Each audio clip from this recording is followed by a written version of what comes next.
So after having reviewed what is, in just my opinion, the absolute worst Transformers crossover figure, that being the General Grievous wheel bike, I decided to review what many people consider the absolute best, the Marvel Transformers crossover's Venom. This is not Venom, this is the Repaint Carnage. Well, technically it's a retool, and I'll show you that really quick. It's actually a pretty neat little detail. But yeah, I love this figure. I only have the Carnage, I don't have the Venom. I want to get the Venom because Venom is my absolute favorite Marvel supervillain. I like Carnage too, but Venom is just way cooler, and the Venom car looks very nice. It's all black, and it's got like purple and silver. It looks really, really good. But the Carnage one also looks very nice. This car mode is just... wow, amazing. Rolls like a dream. This is one of the nicest rolling Transformers I've ever had. The transformation's actually pretty complex for a Transformers crossover figure. Whoever designed this clearly knew what they were doing. And there's actually one area where I feel like it's a little over-designed, but overall this figure is amazing. The retool that I was telling you about is right here in the license plate. The Venom one said Venom, the Carnage one says Carnage. So that's really cool. It's a really neat little detail that they decided to redo for this figure. They totally did not have to do that, but they did. So yeah, the car looks really nice. I love these teeth in the grill. Just kind of gives it a little bit of a monster look. While it's still very clearly just kind of, it's just like perhaps a slightly modified muscle car. It's really good looking. And as you can tell in my hands, this is a really big figure too. Kind of comparing it to a more modern sized Transformers car, and the only Transformer I display in vehicle mode, the Dark of the Moon Roadbuster. You can see it's pretty big, man. Pretty big. Really big size. Look at this bottom too. This is where I was talking about it being over-engineered, because these right here are panels that exclusively exist just to give it a clean bottom. Even though, yes, you can still see his hands. Those are still visible, whatever. But yeah, these panels here, they're really difficult to get in though. You really have to work with the hinges and make sure everything's lined up right. You can see right there, it's kind of stressing just a little bit for how much it has to stretch over. But it stays, and it looks nice. It's kind of curved though, just kind of funny, but it's always been like that since I got it. You do have storage for the missiles, which I clearly do not have. But hey, I got this in a lot of various other Transformers toys on eBay. And I'm grateful that he's complete and in good condition, at least physically complete. I don't really care about missiles. But yeah, really nice looking car. Really do dig it. Let's transform him. So first thing I typically do, this panel, just pop it. If it broke off, I mean, I don't really care. It just kind of tucks away in the robot mode and does absolutely nothing. Because, I mean, look, it's not really too big of an issue if you see some of the pelvis and legs. I mean, who really cares? So what else do? You just kind of fold that in. And then you just kind of start tearing them apart. You just kind of go crazy. Take this off. And then you just, this is what I do with Transformers when I start transforming them. You just blow them up. I had someone say you should know the exact intricacies of the transformation and the exact steps on how to transform in your reviews. And I just said, no, I like doing what I do. So you get the arms out. Well, that's not supposed to pop off. Maybe I should do this a little differently. So you get this untabbed, and then, oh boy, what am I doing? You take these little pieces right there, those little pieces, right? And then you get the little arms out. The arms are in there very, very tightly. So you really just gotta work with it and get them out. It's a very durable figure, so I wouldn't worry too much about breaking it. But, you know, still be careful. It's an ABS plastic toy. So get the arms out. And always make sure you have the hands oriented like this in transformation. Just like that. So they don't really get in the way. And then they tab in right there. Just untab them. And then he's looking kind of funny, but that's alright. And then you just untab the roof from the legs there. And then let's get the legs done real quick. Flip out the feet. The feet right there, you just flip them out. Fold out the heel. And make sure they're oriented correctly. Because you do some more sliding and some folding. You slide down the leg armor. And then actually slide it down over the wheels right there. Which I think is a really cool little touch. Then you take this part of his leg and just fold it up. So he has very chunky legs, but that's okay. He still looks nice in my book. I still really like him. So you have his chunky legs, then you rotate his legs and his waist around for where they'll be in robot mode. And then from here, it's mostly just various, you know, foldings and doings and accomplishings. Take that piece. Then there's his head poking out right there.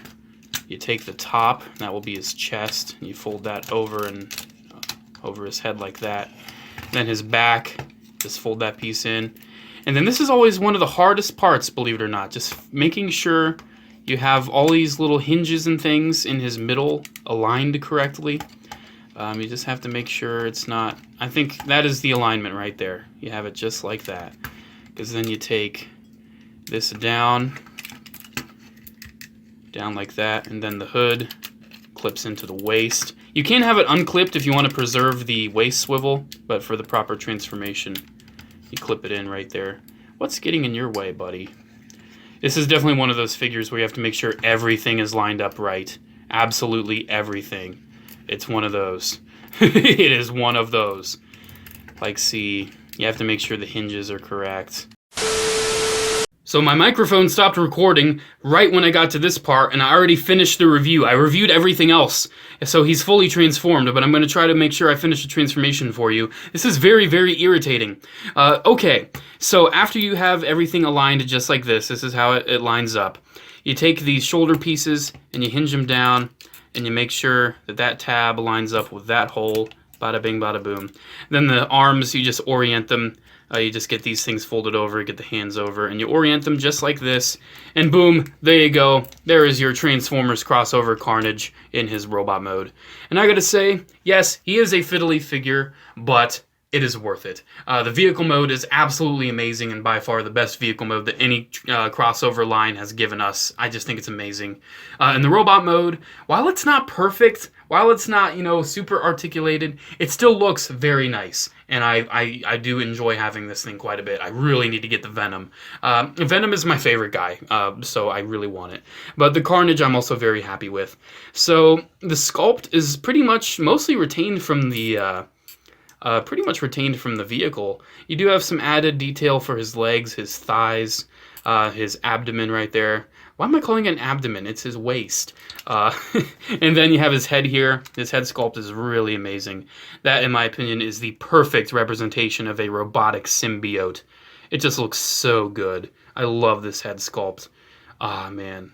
I'd love to see someone take this head sculpt and make like a custom robot Venom or something out of it. Just this head sculpt. Just take the head. So the proportions are pretty interesting. He has the biggest calves recorded in human history. But other than that, it looks pretty good. He doesn't have too much kibble. He just really has this panel here that you can kind of get folded under a little more tightly, which I appreciate. Articulation, you can move the head just a little bit though, not too much. The shoulders, you have a few joints to work with. You have the joint up there, you have the joint here, you have a joint there, a lot of joints. The elbows are one of those irritating ones where it's just kind of up by his bicep, so you don't really get a lot of range. You pretty much just get one click. His hands, you already saw, they rotate. And they also actually have fingers. You have finger articulation, so that's really nice. You do have the waist. Like I said, if you want to pop out that, you can get the waist. But I like keeping it in. The hips, you get pretty much one click forward, one click back, and then a few clicks out. Nothing for a thigh swivel. And the knee, surprisingly, given how chunky his calves are, you actually get a few clicks for his knee. So you can kind of, get his leg that bent up. Not too much, but still a respectable amount. And his ankles are actually pretty nice. You have various hinges and things you can use to move it up and down. Then you actually have a little bit of pivot, which is really appreciated. So yeah, I think this figure is really great. In my opinion, this is the best mold for certainly Marvel Transformers crossovers, and definitely for Star Wars Transformers crossovers. This thing's amazing. I absolutely love it. For a size comparison, he is taller than a deluxe figure. Oh, thank you for that very much. Here it is with that figure. I just reviewed him. So yeah, you can see that. And then getting a deluxe figure really quick from one of my shelves that is very nearby. This will have to do. There we go. There it is with my Armada Hotshot. So you can see he's kind of in between a Voyager and a deluxe size, kind of more on the Voyager side. Yeah, he's very similar to like an Alternator or Human Alliance figure, for sure. He really gives me those vibes, especially with how nice his vehicle mode is and how complex his transformation is. Especially with these freaking panels, man. That whole set of panels did not even need to exist on this toy, but they insisted on including it anyway. So there you go. There's my review. I hope you enjoyed taking a look, guys. Make sure to comment, like, and subscribe. Check out my social media links down in the description below, as well as my P.O. Box address. Have a good day. See you in the next one. Bye-bye. I can't believe Woody Harrelson is going to be playing Carnage. I don't expect that to turn out any good, but we'll just have to see.